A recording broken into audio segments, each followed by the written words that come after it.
Salam uşaqlar. Bugün hamımız üçün ən maraqlı olan bir mövzunu izah edəcəm. Bu, yəni 2, 3 və 4-cü siniflərdə keçilir. Yuvarlaqlaşdırma.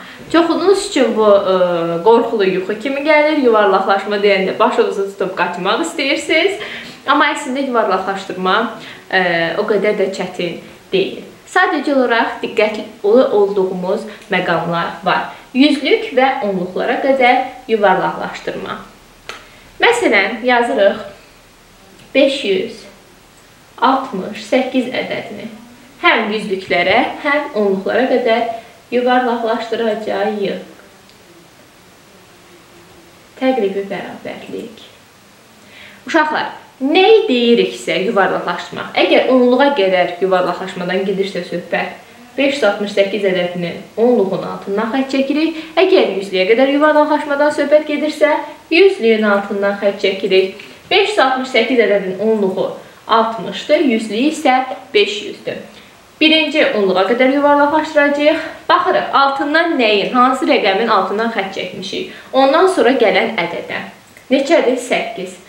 Əgər altından xətt çəkdiyimiz ədəddən sonra gələn ədəd 1, 2, 3, 4 olursa, altından sonraki ədəd 0 əlavə olunur. Altından xətt çəkilən ədədin üstünə və özündən sonra da 0 yazılır. Təklik yerinə də 0 yazılır və onluğunun da üzərinə 0 əlavə olunur.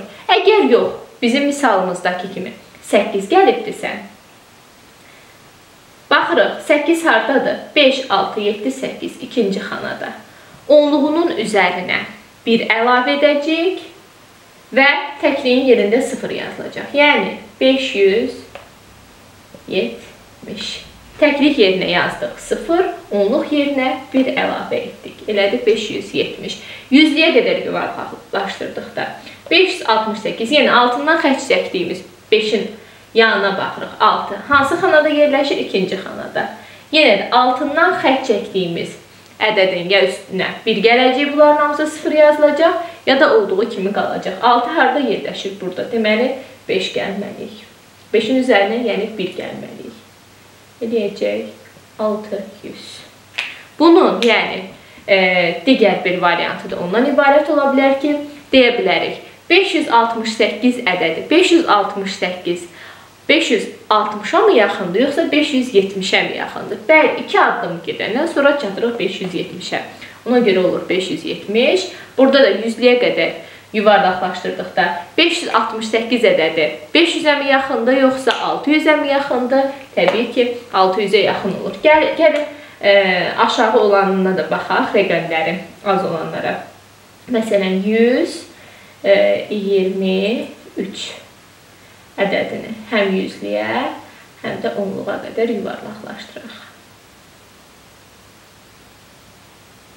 Aha, burada onluğun altından xətt çəkirik, onluğu 2-dir, yüzlüyü isə 1-dir. İndi baxırıq yenə də. 2-dən sonra gələn ədəd neçədir? 3. 3 harada yerləşir? Burada. Deməli, 2-nin üstünə 0 gələcək. Neçə eləyəcək? Təklik həmişə 0 yazılacaq. 120. Neçəyə qədər bir də yuvarlaqlaşdırdığımızı deyiriksə, altından xətt çəkdiyimiz ədəddən sonraki ədədlərin yerində 0 yazılır. Yəni, yuvarlaqlaşdırma dedikdə bu nəzərdə tutulur. Yüzlüyə qədər yuvarlaqlaşdırdı dedikdə 2 harada yerləşir? 1-dən sonraya baxırıq. 2 harada yerləşir? Burada. Yenə də 0 əlavə olunacaq. Yəni, olacaq 100. Yenə də 123. 123 120-yə mi yaxındır, yoxsa 130-a mı yaxındır?